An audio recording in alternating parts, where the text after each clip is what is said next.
Muy buenas, bienvenidos a Normaland, tu podcast comiquero de proximidad. El inquietante universo de Keiko se despliega en su máximo y sombrío esplendor en Todo al Negro, una brillante recopilación que reúne toda su obra en solitario. Este es un tomo imprescindible que no debe faltar en ninguna de las bibliotecas más exigentes.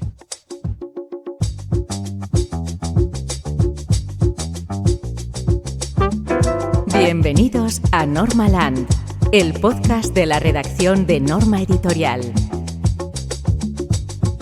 Estamos felices como unas panderetas, porque tenemos sentado en nuestra mesa al autor de tan magnífica obra. Keiko, ¿cómo estás? Hola, buenos días. Pues muy bien, recién llegado aquí a esta bella localidad.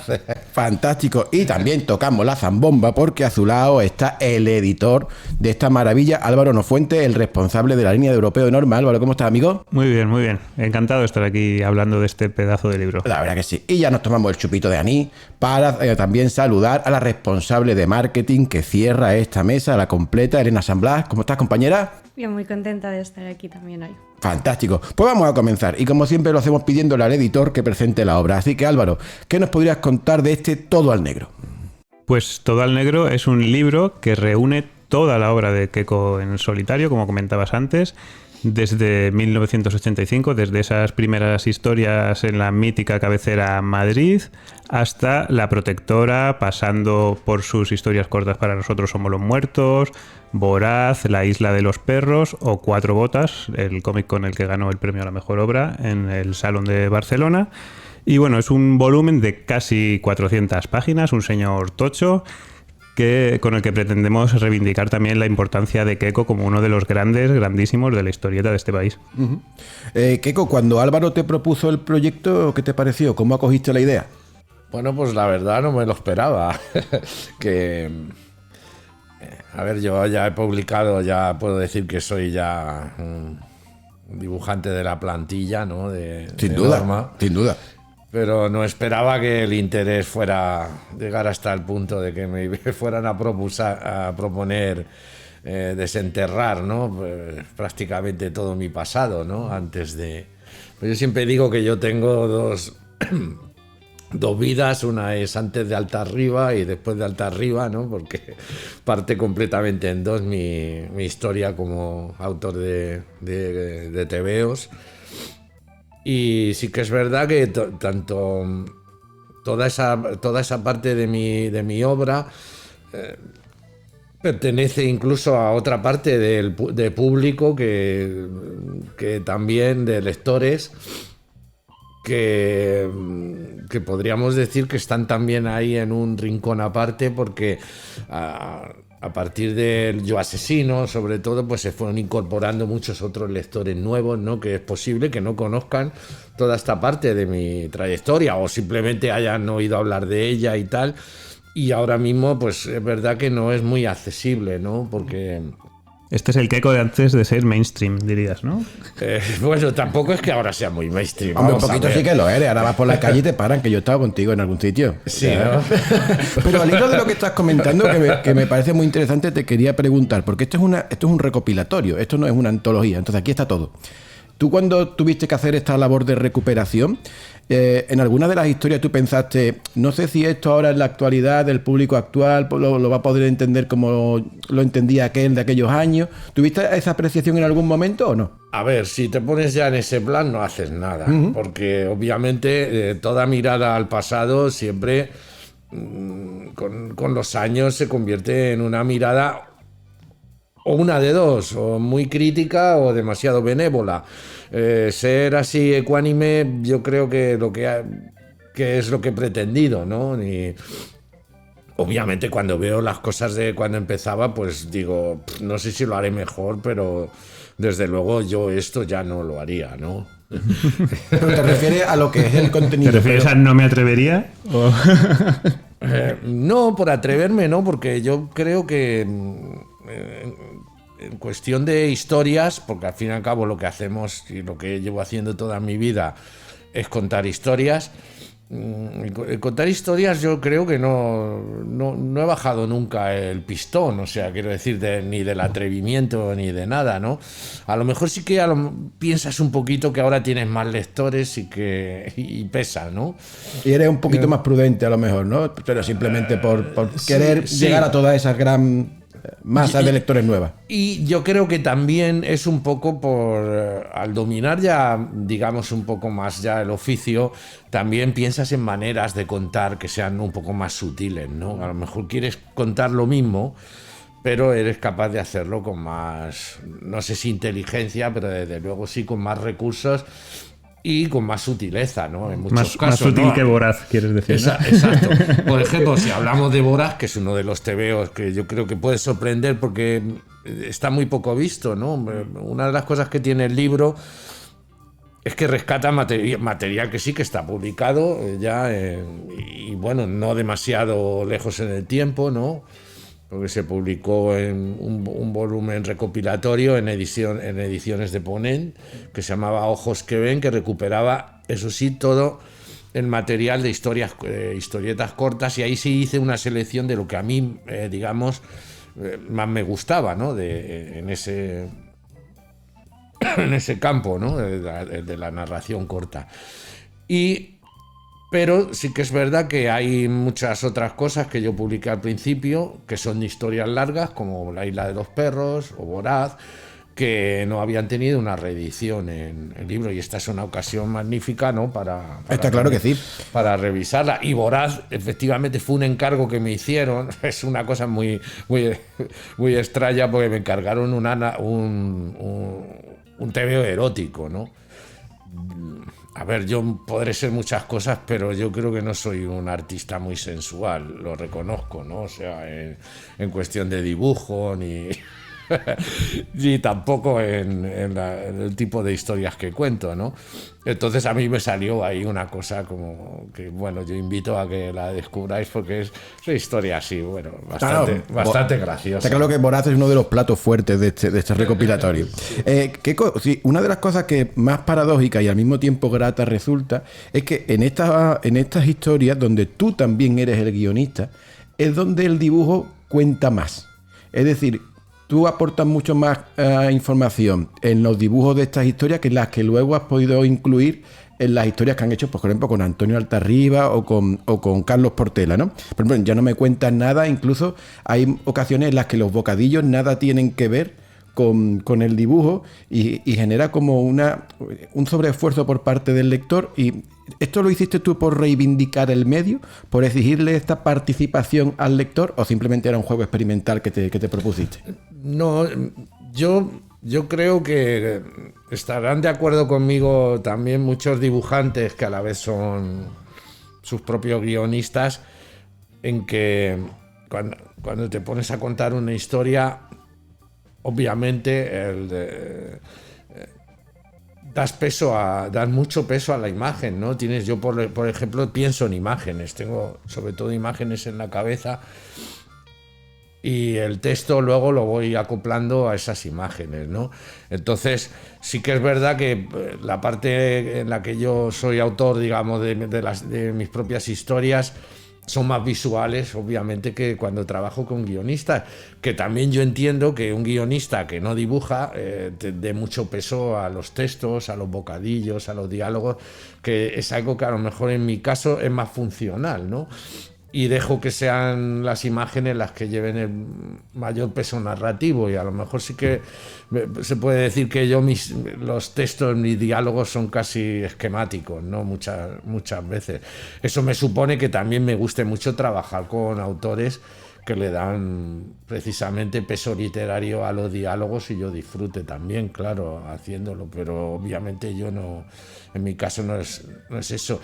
Incluso llegué a sustituir, como dices, en algunas historietas, también al principio en la revista Madrid, los mismos textos los sustituía por imágenes, o sea, eso que se llama, no sé si es correcto o no. Yo la verdad es que de semiótica y de términos técnicos, incluso sobre mi propio oficio, ando bastante pez, pero no sé si se llaman pictogramas o algo así, ¿no? Pero bueno, la gente te ha entendido, que es lo importante. Bueno, sí. La gente te ha entendido. Oye, ahora que mencionabas tú la revista Madrid, ¿cómo eran aquellas revistas? ¿Cómo era Madrid? ¿Cómo era Metal Hurlan? ¿Cómo se trabajaba con ellos? ¿Os daban libertad? ¿Os daban alguna pauta? ¿Cómo era aquello? Porque es verdad que la época de las revistas ya pasó, pero todos los que trabajasteis en ellas tenéis como, guardáis mucho cariño de aquellos Claro, momentos. y también ten en cuenta que no era lo mismo aquellas revistas que, por ejemplo, las revistas más profesionales, ¿no? Por ejemplo, que se editaban aquí en Barcelona, ¿no? Y de la que esta casa pues ha sido siempre una santo y seña, ¿no? Sí, las claro, que revistas sea en las Cairo, que Cimoc y todas estas, ¿no? nosotros, claro, los que empezábamos en aquella época, nosotros mirábamos y queríamos algún día acabar publicando aquí, ¿no? Pues mira, la revista Madrid tenía algo que yo siempre digo que la revista Madrid fue mi fanzine, porque realmente es que funcionaba así. Yo empecé a publicar prácticamente directamente en la revista Madrid sin pasar por ningún otro lado. O sea, creo que hice una portada para un fanzine de un amigo y ya está, eso es lo único que había publicado yo. Y directamente surgió la oportunidad de publicar en la revista Madrid. Esto fue una locura de Felipe Hernández Cava, que algo debió ver ahí. Yo, la verdad que cuando veo aquellas primeras cosas que publiqué, me resulta inexplicable, ¿no? O sea, yo si hubiera sido Felipe Hernández Cava, yo no hubiera dejado que yo publicase en la revista Madrid. Felipe Hernández Cava de cómics sabe un poquito, ¿eh? Ya, pues por eso ya vería en ti algo. Por eso digo que algo debe saber, ¿no? Pero yo, por ejemplo, yo si estaba en verde, no, estaba, no sé. A ver, soy daltónico, o sea que no vamos a estar con tonos de verdes, pero estaba muy, muy, muy verde. Y efectivamente fui madurando y publicando, ¿no? Que esto es algo que es muy difícil, ¿no? Que me hubiera permitido en una revista, pues eso, de carácter más profesional, ¿no? Pero tú ibas a la redacción, trabajabas desde casa, porque hay autores digamos ya que vivieron la época del Víbora, que relatan las experiencias de ir a la redacción y de cómo se trabajaba allí y lo guardan como mucho cariño, mucha añoranza de aquello. ¿La relación tuya con la revista era más estrecha? ¿Trabajabas desde casa? ¿Cómo? A ver, es que yo creo, a no ser que a mí me engañaran y no quisieran que la pisara, el Madrid no tenía redacción. O sea, nosotros nos llamaba Felipe Hernández Cava y nos decía, ¿qué vais a hacer para este mes? Nos decía, voy a hacer 4 paginitas en blanco y negro y tal. Y cogías y quedabas en un bar con él y se lo entregabas. Y luego al mes o así, pues te pasabas por el ayuntamiento, por el propio ayuntamiento de Madrid, a cobrar. O sea, ¿cobrabas en el ayuntamiento? Sí, sí, claro. Por una revista pública.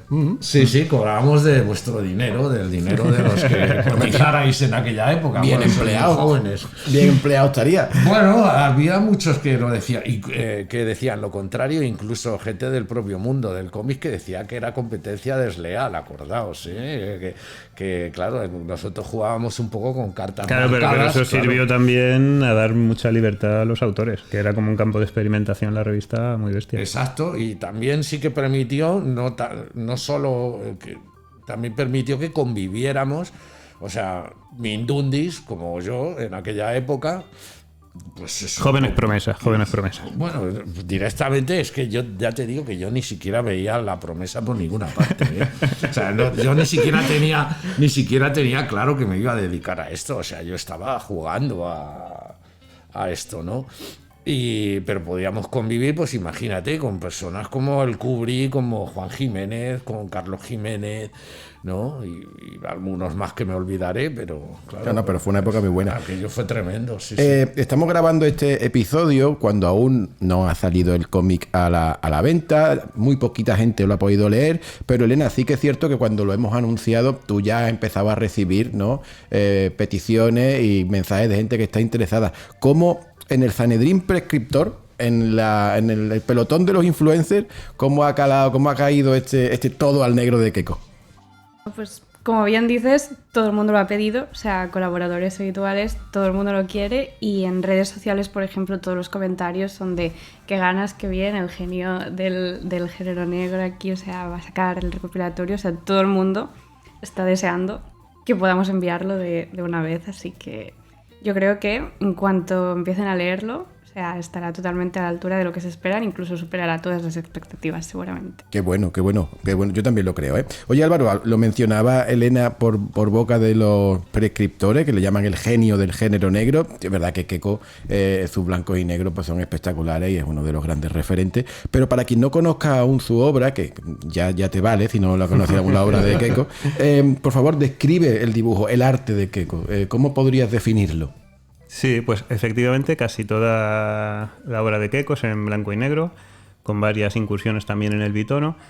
Y bueno, para mí su primera época está muy marcada por la influencia del cine de género, también del expresionismo alemán, y sí que veo una evolución clara, sobre todo quizá a partir de los 2000, hacia un estilo un poco más deudor del grabado, también con utilización del collage, con unos acabados un poco más refinados, digamos, y también llenando más la página y con una mayor densidad visual.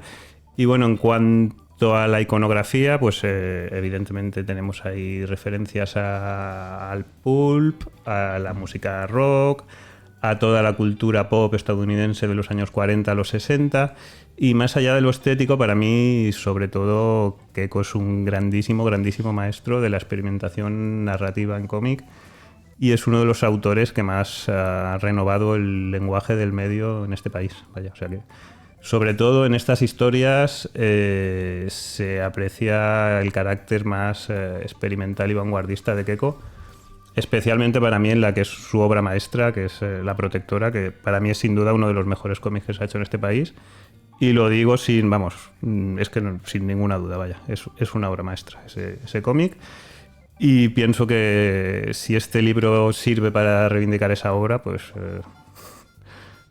ha merecido la pena. Ha merecido la pena por muchos motivos, pero por ese también. Lo mencionaba ahora Álvaro, Keiko. Las enormes referencias que existen hacia la cultura y la estética de los años 40, 50, 60 son geniales, pero aparte con un retrato que anima a sumergirte aún más en todo lo que sean las expresiones artísticas de aquella época. Entiendo que te resultan muy seductoras a ti, ¿no? Pero ¿cómo tuviste que, por gusto quizás, pero te documentarías un montón porque para retratarlo de la manera tan fiel y apetecible en estas obras, ¿no? Bueno, yo tengo que decir primero que yo lo que hago es... Efectivamente está lleno de... En primer lugar quiero darle las gracias a Álvaro por las bonitas palabras que ha dedicado a la obra de un servidor. Debo decir que se ha implicado muchísimo en toda la... Y lo he disfrutado, la verdad. En toda la confección de este... eres el sueño húmedo de cualquier editor porque le pides archivos literalmente del año 85 y te dice, toma, ¿sabes? Y lo tiene todo en alta, perfectamente archivado, ordenado por fecha, o sea, es como... Nunca ha dicho nada, de ningún autor ha dicho antes que era el sueño húmedo de un editor, o sea que siéntete halagado. Pues gracias doblemente. Quiero decir que dentro de que es un libro que efectivamente lleva muchísimo trabajo de edición, la verdad es que él lo ha puesto súper fácil, porque, vamos, lo tenía todo ordenadísimo, preparadísimo, los archivos como tenían que estar para imprimir, o sea que por ahí... Nos lo ha puesto muy fácil. Un tiempo, o sea, yo sabes, cuando ya tú me dijiste que íbamos a hacer esto,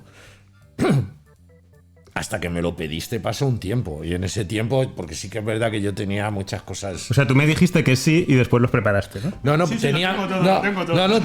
tenía muchas cosas hechas, pero había otras que había que darles una vuelta y mirar a ver la rotulación, porque, bueno, luego si quieres entramos en algún detalle técnico. Voy a contestar a José.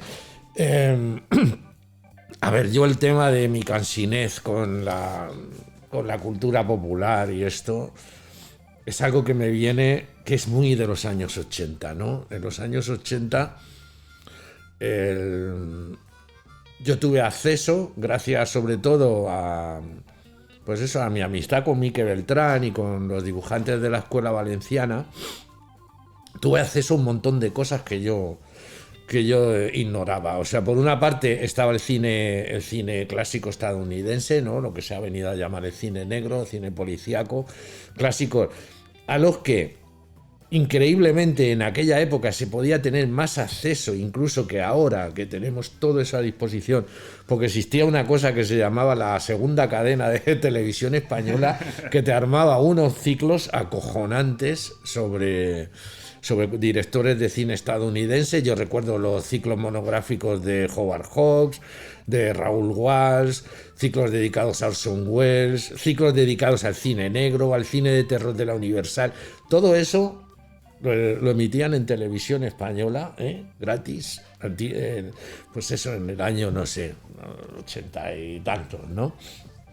Pero aparte de eso, y de los tebeos que yo ya empezaba a consumir con fruición, y sobre todo en la parte de los tebeos antiguos, porque me fascinaba la estética, ¿no? Me gustaba toda esa estética de señores así muy repeinados y maravillosamente vestidos, y esas chicas, ¿no? O sea, me gustaba toda esa correlación que había entre los tebeos y el cine, ¿no? Cómo era lo mismo, ¿no? Ver El agente secreto X9 o los tebeos de Spirit eran como una continuación pertenecían a un mismo mundo, ¿no? Que todas esas películas que yo veía.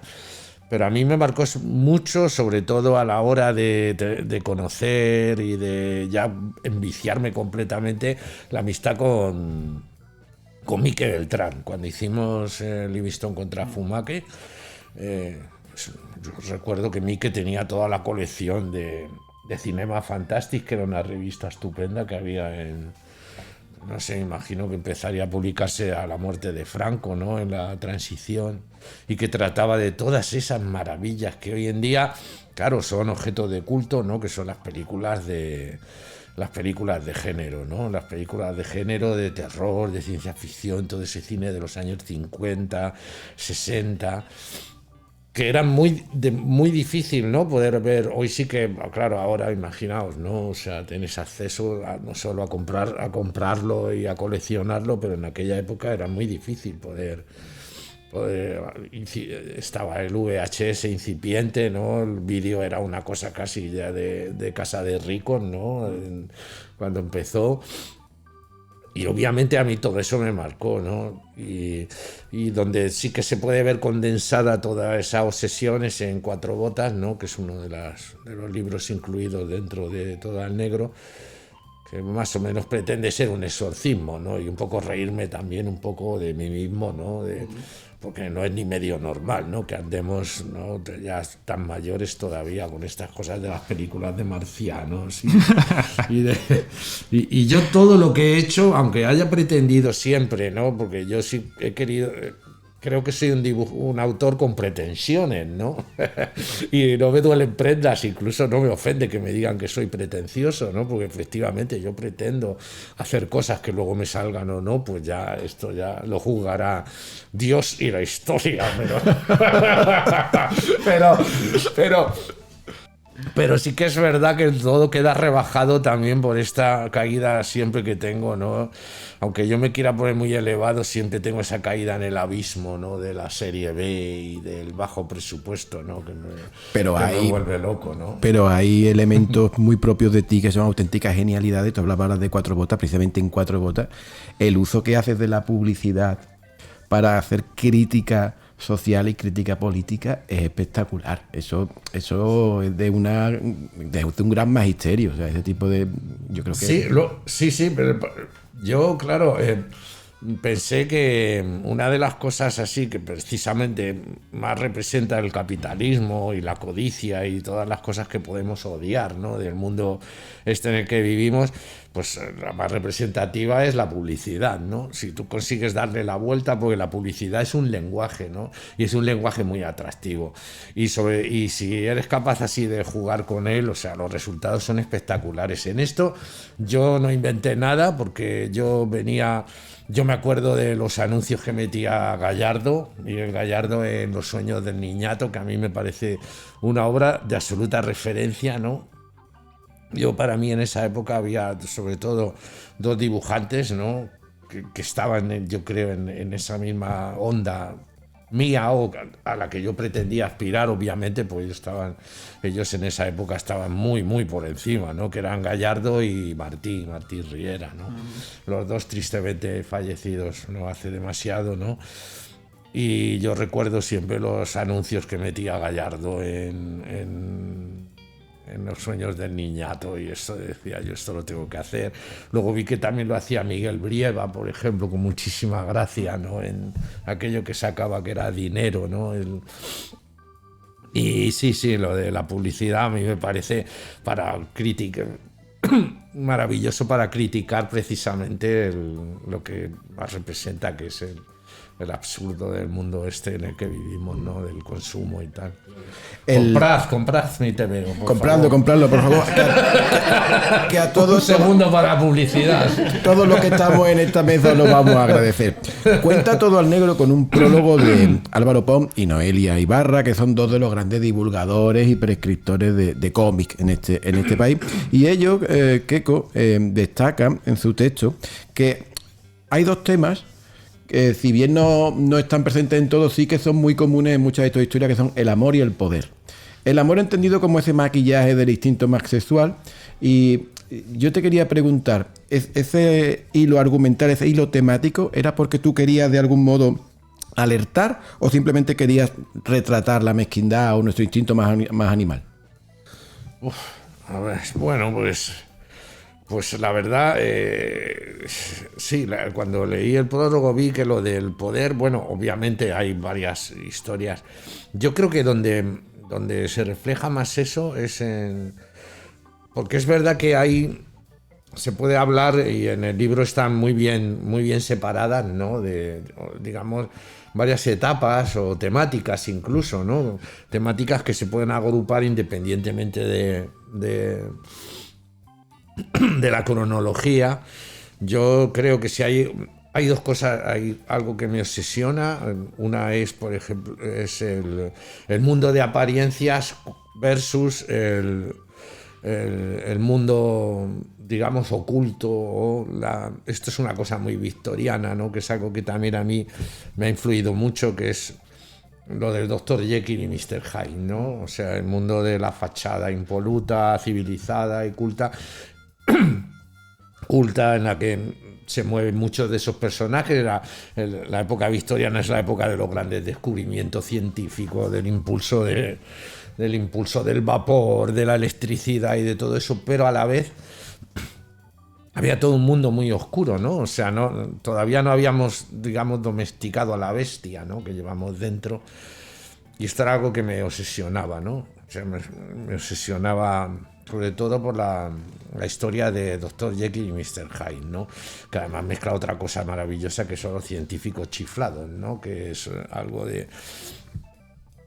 que me gustaría rescatar, ¿no? Otra vez en los próximos proyectos, ¿no? Esta ha sido una de esas cosas, ¿no? De estar, por una parte, el mundo de esa dualidad, que yo creo que define también el modo de vida que tenemos, ¿no? Ese modo de vida que es toda apariencia, pero que luego en el interior de las casas siempre también hay otra cosa que me ha obsesionado, que es que nadie sabe lo que pasa en las casas de nadie, ¿no? Ahora ya sí, porque todo el mundo tiene una cámara y lo sube a internet y se filma su vida y tal. Sí, pero aún así lo que suben suele estar muy lejos de la realidad. Exacto. Es verdad que ahora esa fachada también pretende ser la intimidad es la fachada, ¿no? Esa supuesta intimidad. Y a mí siempre pues me obsesionó. También hay algo que, si a lo mejor por ahí podemos hablar del amor, las relaciones de amor y poder. Yo ya tuve hay muchas de mis historias, repasando.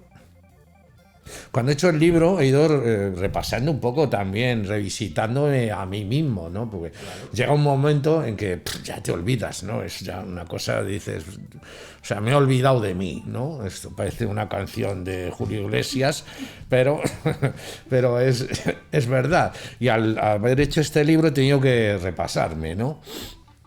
Y una cosa que he visto, que hay una obsesión así por los malos tratos, ¿no? En el seno de la pareja, la violencia. Esto eran cosas de las que en la época en la que están hechas estas historias no se hablaba como se hablaba ahora, desde luego. No se hablaba de la violencia de género, ni la violencia machista como hoy la conocemos, pero algo obviamente que estaba ahí, ¿no? O sea, el machismo de la época en la que yo era pequeño y en la época que yo me crié, o sea, es que no os podéis ni imaginar, ¿no? Los jóvenes como era, ¿no? O sea, es que no había disimulo alguno. Y a mí me obsesionaba eso, ¿no? En el seno de las familias, la violencia, que vuelve a entroncar otra vez con estos dos mundos separados, ¿no? El mundo de... Pues yo no he querido retratar nunca la violencia en el seno de la pobreza, ¿no? Porque es lo más obvio, sino precisamente en el seno de más de una sociedad burguesa y esa fachada, ¿no? Victoriana de la que hablaba. Y ahí sí, esas relaciones de poder. Y luego lo que es sobre el poder, donde yo más lo he tratado fue en Nosotros somos los muertos, ¿no? Que yo me inventé directamente como que esto era una empresa, el mundo y su gobierno, era una empresa y vamos seleccionando candidatos, ¿no? Hay alguien, una especie de superpoder o un dios, alguien que está por encima, que hace un casting, ¿no? O sea, tú dices... Si eso fuera así, madre mía, la que está liando ahora, ¿no? Porque tenemos, yo creo, a los idiotas más grandes y a gente más estúpida en los puestos de más alta responsabilidad en todo el mundo, ¿no? Oye, Elena, Keiko, es decir, que duda cabe que es un autor muy celebrado y las historias que conforman Todo al Negro así lo demuestran y lo confirman para los lectores de su generación, ¿no? Lectores que ya en los 80 ya eran lectores de cómic y demás. Pero ¿cómo podemos conectar este Todo al Negro con los lectores emergentes, con la gente que está descubriendo el cómic ahora?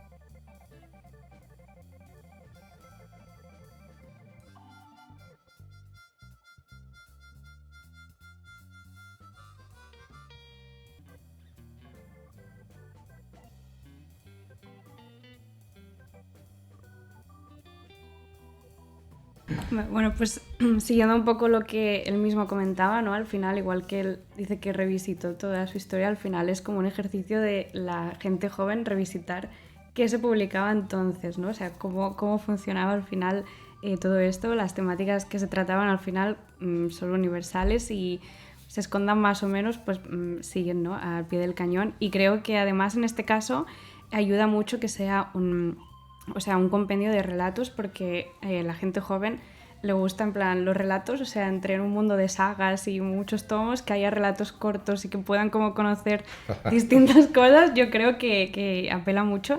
Y además tenemos una preciosa edición con cantos tintados, cosa que lo van a ver y van a decir cantos tintados, vale, ¿no? Y creo que al final el género negro está muy presente en la novela juvenil o de la gente más joven adulta, podríamos decir, porque se usan muchos tropos en a lo mejor novelas que sin ser género negro 100% tienen esos aspectos, ¿no? Entonces, entre esto que están de moda escape rooms, los murder mystery y todo esto, creo que muchísima gente que a lo mejor nunca lo ha leído o dice, bueno, esto no es lo que suelo leer, pero bueno, me aventuro, ¿no? Pues yo creo que además es una obra única, es un autor único, entonces van a encontrar algo muy original y no sé, yo creo como persona joven también que puede ser como una lectura muy, muy grata y que puede encajar perfectamente. ¿Hay futuro, Keiko? ¿Tienes Vamos futuro? A ver. Dios te oiga, porque yo soy bastante pesimista, ¿no? En cuanto al futuro de... O sea, no en cuanto al futuro de los cómics, sino realmente sí. Porque yo, claro, yo voy a los sitios y veo mucha gente mayor, ¿sabes? y eso te alerta, ¿no? O sea, no de los cómics, sino de los tuyos, te refieres, ¿no? Sí, bueno, y en general a las cosas que voy yo. Por ejemplo, voy a charlas de autores que me interesan, voy y tal, y solo veo gente mayor. O sea, en las firmas, por ejemplo, sí que veo, cuando firmo, sí veo más gente joven, pero también predomina también la gente mayor. Por eso digo que bueno, o sea, es obvio que y vosotros lo podéis decir mejor que nadie, que los jóvenes leen cómics, pero no sé si leen los cómics que... Hombre, yo creo que sobre todo para los autores que están ahora en la treintena o así, sí que eres una referencia muy evidente, vaya. Sí, fíjate que también en la mayoría de los salones y festivales que se celebran a lo largo, ya no solo a nivel nacional, sino también internacional, eres uno de los autores que siempre tienen ahí entre los... Pero porque en su carta a los reyes. Porque son gente mayor. No creas, no creas, porque hay Que estamos festivales... intentando subirte la moral, Claro. Keiko, déjate querer. Pues no lo fácil, que Que no pasa nada, oye, que yo qué sé. No, pero te aseguro que Que la sí. gente mayor tiene perras, ¿sabes? Eso sí que es por ahí verdad, eso te sí que es digo verdad, eso sí que es verdad. Sí, porque este libro la verdad es que Esto sí que es verdad. hay que No, tener no, pero de el bolsillo. Que De los verdad los jóvenes tienen también hay que comprender que, a ver, está la cosa malita, ¿no? Con muchos temas y tal, con la juventud. y Sí, eso. quizás no tienen las mismas posibilidades que a lo mejor esta generación que tú comentas, pero bueno, a poco que podáis reunir un poquito, bien empleado estará ese dinero. A lo largo de todo el episodio se ha dejado claro que Keiko es uno de los autores ya consagrados en nuestro catálogo, tiene títulos que son santo y seña de la línea de cómic europeo. Y Álvaro, yo te querría pedir que lo recuperara, que recordara qué títulos tenemos de Keiko, además de obviamente todo al negro que acaba de ingresar en el catálogo de Norma Editorial. Pues sí, tenemos evidentemente la trilogía de Yo, que mencionaba antes, junto a Antonio Altarriba, Yo Asesino, Yo Loco y Yo Mentiroso, que son 3 libros que para mí hacen un retrato esperpéntico de lo que es nuestra sociedad y que, bueno, pues como antes hablábamos, pues supuso un poco como la trilogía que ha hecho que Keiko sea un autor bastante más conocido por el público general. Son cómics que le valieron el premio de la crítica en Francia, también el premio de los libreros aquí en España con Yo Asesino. Tenemos también El Perdón y la Furia, que no forma parte de la trilogía, pero sí que está dentro de este universo, que es un cómic que hicisteis para El Prado y que nosotros hemos acabado recuperando. Sí. Y tenemos, por supuesto, Contrition junto a Carlos Portela, que también es un thriller, pero un thriller bastante diferente, ya que nos habla de una localidad en Florida, que es una localidad ficticia, pero que lo que se muestra en este cómic es bastante verídico, ya que Florida es uno de los estados con unas leyes más duras respecto a los condenados por pederastia, y esto hace que estos no puedan vivir cerca ni de colegios, ni de parques, etcétera. Así que en la práctica crean una especie de ciudades gueto para ellos. Además están controladísimos, no pueden salir de ahí, etcétera. Y este cómic está ambientado en una de estas localidades en las que aparece una persona muerta, aparentemente de manera accidental, un muerto que en teoría no le importa a nadie, pero a partir de ahí una periodista empieza a tirarle el hilo y descubre una trama bastante oscura detrás de esta muerte. Y es un cómic en blanco y negro, pero con unos matices de gris, la verdad que es... Porque es un tema muy complicado, muy sensible, y yo creo que ellos lo abordan mostrando toda su complejidad, sin maniqueísmos, sin buenos ni malos. Y para mí es un cómic ejemplar, que también les valió el premio de los libreros y que también les valió el premio al mejor thriller en Angoulême, ni más ni menos. Sin duda, todo lo que tenemos de Keiko en Norma merece mucho la pena y no lo decimos, o también porque está él aquí. Realmente es todo muy, muy bueno. Keiko, por ir concluyendo, ¿en qué estás trabajando ahora?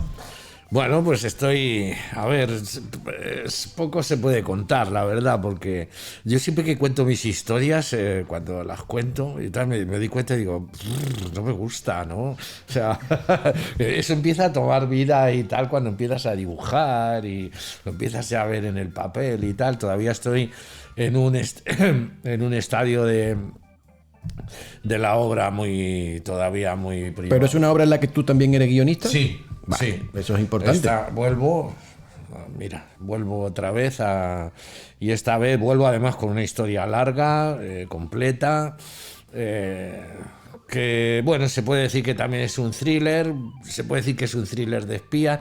Yo es que cuando habláis aquí que lo mío es el género negro, yo sinceramente creo que no es un género negro así muy... Pues yo rara vez hago cosas con gángsters o con policías y tal.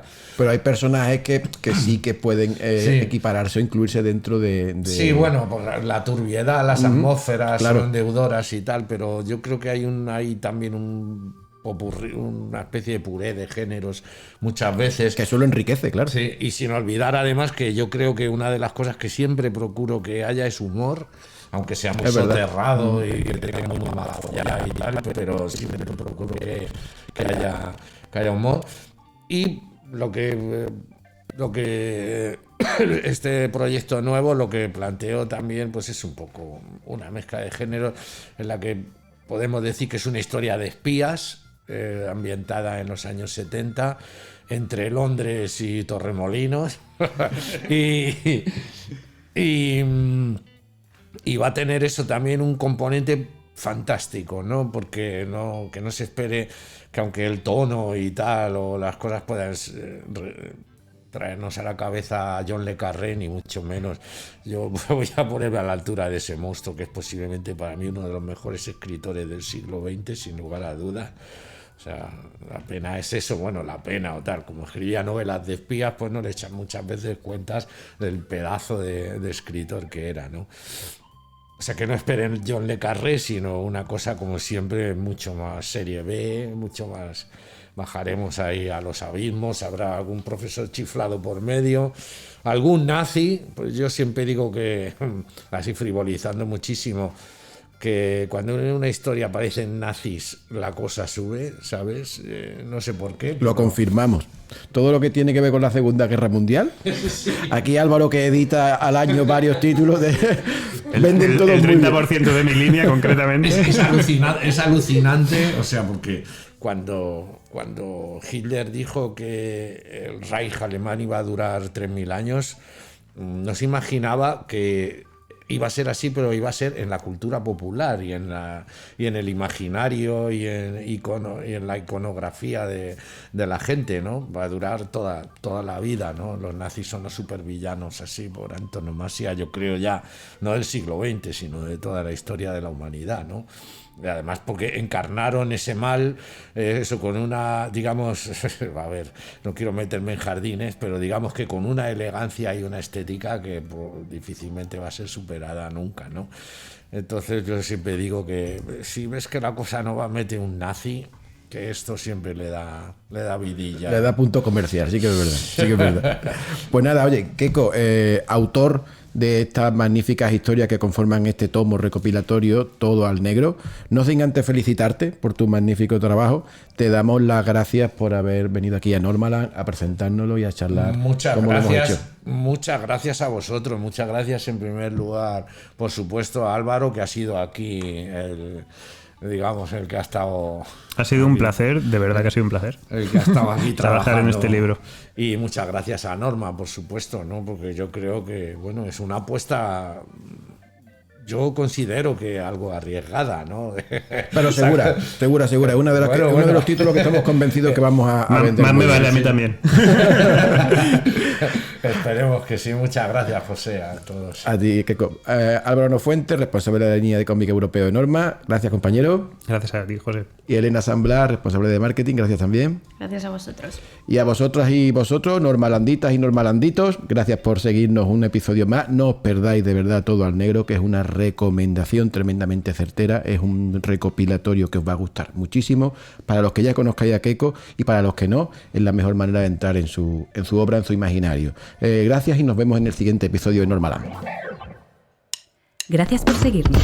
Encuéntranos en las redes sociales de Norma Editorial y no olvides suscribirte para no perderte ninguno de nuestros programas. Recuerda que, además de YouTube, nos puedes escuchar en Spotify, SoundCloud y el resto de agregadores.